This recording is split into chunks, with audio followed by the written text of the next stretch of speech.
नमस्ते बच्चों, उम्मीद है कि कोरोना में आप सब स्वस्थ होंगे। और जैसा कि विद्यालय बंद ही चल रहा है तो आप लोगों की छोटी मोटी जानकारी इसी तरह ऑनलाइन वीडियोज के थ्रू दी जाएगी।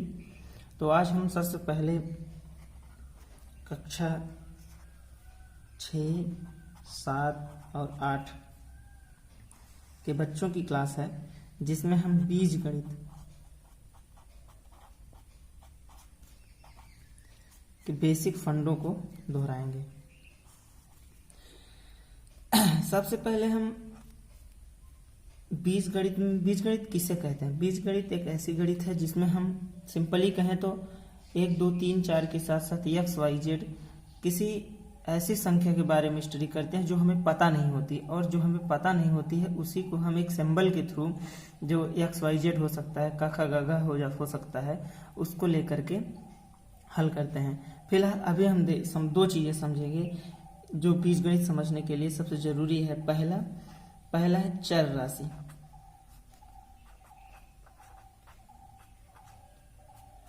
चर राशि क्या होता है बच्चों? चर राशि होता है गांवों में जो भैंस वैंस चराया है वो जानता है कि भैंस चरने गई है, बकरी चरने गई है। ये वही वाला घुमा फिरा के कहें तो चर है। चरने का मतलब एक जगह खूंटा में बंधी हुई नहीं है, वो घूम रही है। उसी तरह जो चर राशि होता है उसकी जो वैल्यू होती है वो फिक्स नहीं होती, वो एक जगह स्थिर नहीं रहती है। जैसे गाय और भैंस हमारी खूंटे में बंधी हुई होती है तो एक ही जगह रहती है, लेकिन जब हम उसको चराने के लिए छोड़ देते हैं तो क्या होता है, वो चरने लगती है, मतलब वो दूर दूर भाग भाग करके चली जाती है, किसी एक जगह स्थिर नहीं रहती है। उसी तरह चर राशि वे राशियां होती हैं, वे संख्याएं होती हैं, वे राशि जो स्थिर नहीं होती हैं, जो स्थिर नहीं होती हैं।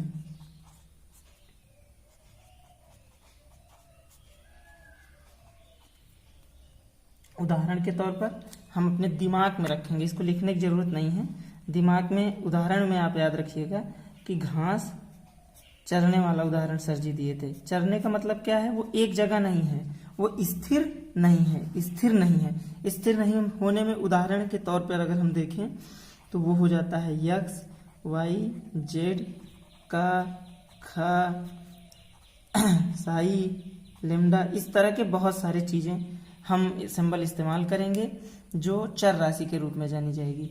उसी तरह अचर राशि, अचर राशि उसका उल्टा हो गया, वो जो जिसका मान ना बदले, जो स्थिर होती हो, वे राशि जो स्थिर हो। यहां स्थिर से का मतलब है जिसका मान स्थिर हो। दो राशि जो स्थिर हो, स्थिर का यहां मतलब है कि जिसका मान स्थिर हो,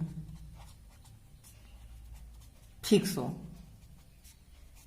ठीक, यहां पर हम मान नहीं लिखे हैं, जिसका मान यहां आप ऐड कर लीजिएगा, मान स्थिर नहीं होती है, बदलती रहती है।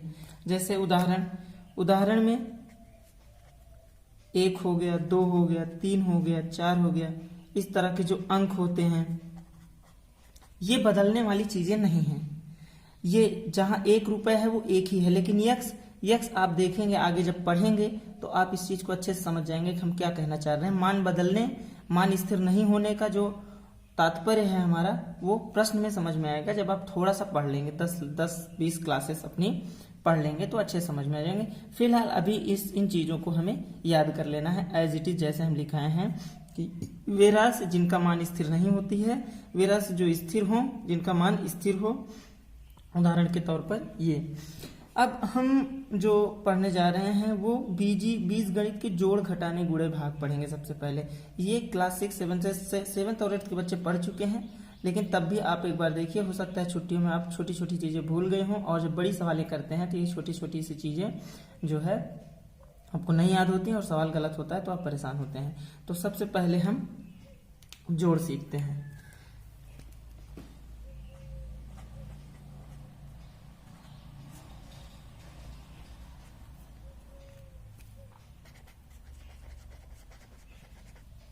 एडिशन, ठीक। अब समस्या ये है कि अभी तक हम जोड़ते थे 1 और 1, तो क्या हो जाता था 2, ठीक।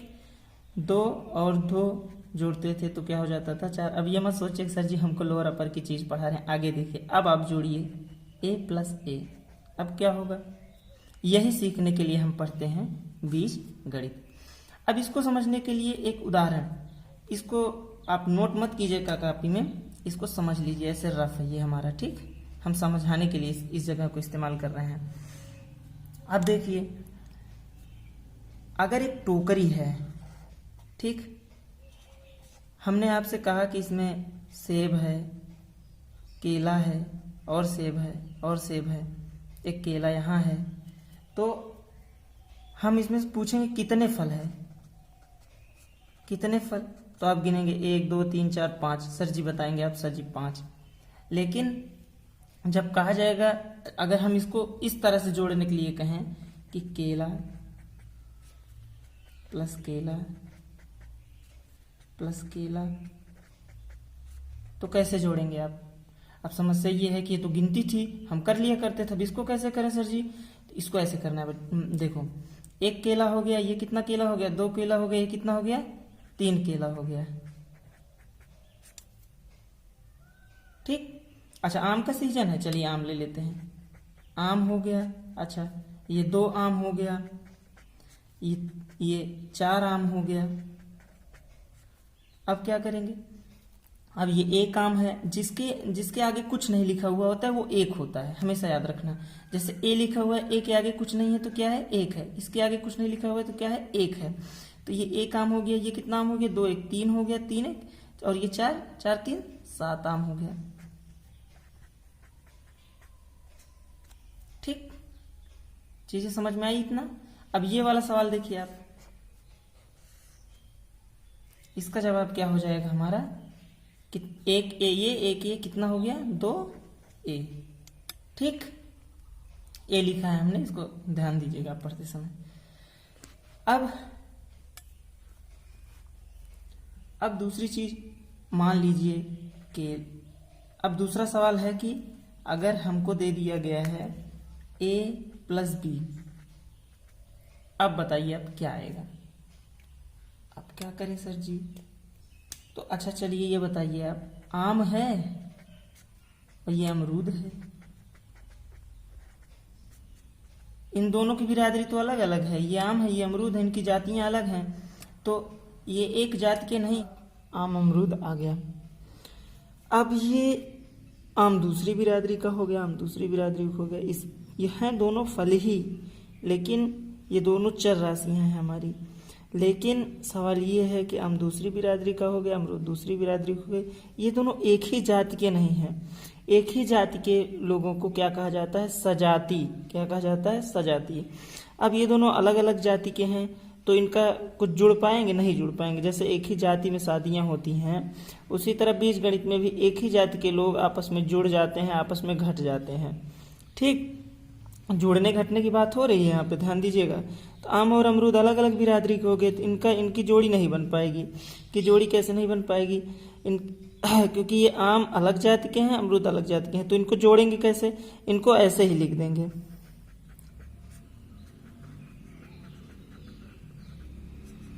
उसी तरह a प्लस बी हमारा जो है, ये अलग जाति के हो गए, ये अलग जाति हो गई, ये दूसरी तरह दिख रहे हैं, ये दूसरी तरह दिख रहे हैं, तो इनको एक साथ कैसे जोड़ा जा सकता है। तो इसीलिए हम इनको क्या कर देते हैं, ऐसे ही लिख देते हैं, ठीक। हमने 2 चीजें सीखा कि जब a plus B plus B plus C है तो क्या हो जाएगा। देखो, हम सबसे पहले एक तरीके के एलिमेंट्स जो है उसको ढूंढेंगे, एक ही तरीके के जो हमारे टर्म्स होंगे उनको ढूंढेंगे और फिर उनको जोड़ेंगे। जैसे सी के लिए हम सी ही ढूंढेंगे, सी कहीं और है, यहाँ है, देखो, तो ये सी जुड़ जाएगा, एक सी ये कितना हो गया, 2 सी हो गया। अब देखो यहाँ प्लस है, प्लस लगा दो, ए दोनों, एक ए है एक ये है, कितने हो गए, 2 ए हो गए, क्योंकि ए बी से जुड़ नहीं सकता है तो कोई मतलब नहीं है, तो इसको ऐसे ही लिख दो, फिर प्लस लगाओ, ये बी 2 बी हो गया, ठीक। अब ऐसे ही 2c plus 2a plus 3a plus 2b। अब क्या होगा, अब देखो 2c, इसमें कहीं और c है, इसमें कहीं और c नहीं है, तो हम क्या करेंगे 2c ऐसे ही लिख देंगे, प्लस लगाएंगे। 2a है, ये 3a है, तो जो है ये कितने a हो जाएंगे, 5a हो जाएंगे। और ये 2b कहीं और है, नहीं है, तो इसको ऐसे ही लिख देंगे। हमने दो चीजें समझा। दो चीजों में पहली चीज क्या है, पहली चीज ये है कि जब एक जैसे मिलेंगे तो हम उनको जोड़ लेंगे, और दूसरा ये जब एक जैसे नहीं मिलेंगे तो उनको वैसे ही लिख देंगे। ठीक, अब इसी तरह कुछ और एग्जांपल देखते हैं, जैसे a plus b plus c plus d। ठीक, क्या हो जाएगा, a है यहाँ, यहाँ है, तो 2a हो गया, b कहीं और नहीं है, b लिख दिए, 2c प्लस d। समझ में आया? अब इसी तरह मान लो जो है एक और क्वेश्चन ले लेते हैं, a हो गया प्लस b हो गया प्लस a हो गया प्लस c हो गया प्लस d हो गया प्लस c हो गया, d हो गया सॉरी, फिर प्लस c हो गया। अब इसको जोड़ना है तो कैसे जोड़ेंगे? हम कुछ नहीं करेंगे, हम देखेंगे कि सबसे पहले देखेंगे कितने a हैं। एक a यहाँ है, एक a यहाँ है, और कहीं है, नहीं है, इन दोनों को जोड़ लेंगे तो कितना हो जाएगा, ये 2a हो जाएगा। ठीक, उसी तरह b कहीं और है, नहीं है, तो इसको b को ऐसे ही लिख दो, पड़ा रहने दो। अब c है, c कहीं और दिख रहा है, ये दिख रहा है, देखो एक ca होगा, एक ca, कितना हो गया, 2c हो गया। उसी तरह ये एक da है, एक da है, तो ये कितना हो गया, 2d हो गया। ये इसी तरीके से हम सवाल लगाएंगे। ठीक, हम आपको 2-3 सवाल प्रैक्टिस के लिए दे रहे हैं, आप इसको करके हमारे व्हाट्सएप ग्रुप में भेज दीजिएगा, हम देखेंगे कि आपने सही किया है कि नहीं। पहला सवाल है आपका, a plus b plus z plus a is equal to क्या होगा, आप बताइएगा। दूसरा, x plus y plus z plus y, ये क्या होगा। ठीक, तीसरा सवाल है a plus c plus a plus b, ये क्या होगा। ठीक, एक सवाल और दे रहे हैं, चौथा, x plus x square plus y square कितना होगा। ये क्वेश्चन जो है जरूरी है, इसको आप गलत ही करिए लेकिन करिए। हम इसमें क्या दिक्कतें आ रही हैं आपको, हम उसको आगे बताएंगे। हम जानते हैं कि इसमें आपको दिक्कत हो सकती है, खासकर क्लास 6 के बच्चों को। सवाल पूरा देख लीजिए, हो सकता है क्लास 6 के बच्चों को दिक्कत हो, पर कोई बात नहीं, आप कोशिश कीजिए, हम आपको अगली क्लास में इसको समझाएंगे और इससे कठिन क्वेश्चन जो होंगे एडिशन के हम आपको देंगे। उसके बाद हम सब्सट्रैक्शन पढ़ेंगे, फिर मल्टीप्लिकेशन, फिर डिवीजन। कुछ क्लासेस 2-3 क्लासेस हमारी 6, 7, 8 की एक साथ रहेंगी, उसके बाद सारी क्लासेस अलग अलग चलेंगी। धन्यवाद।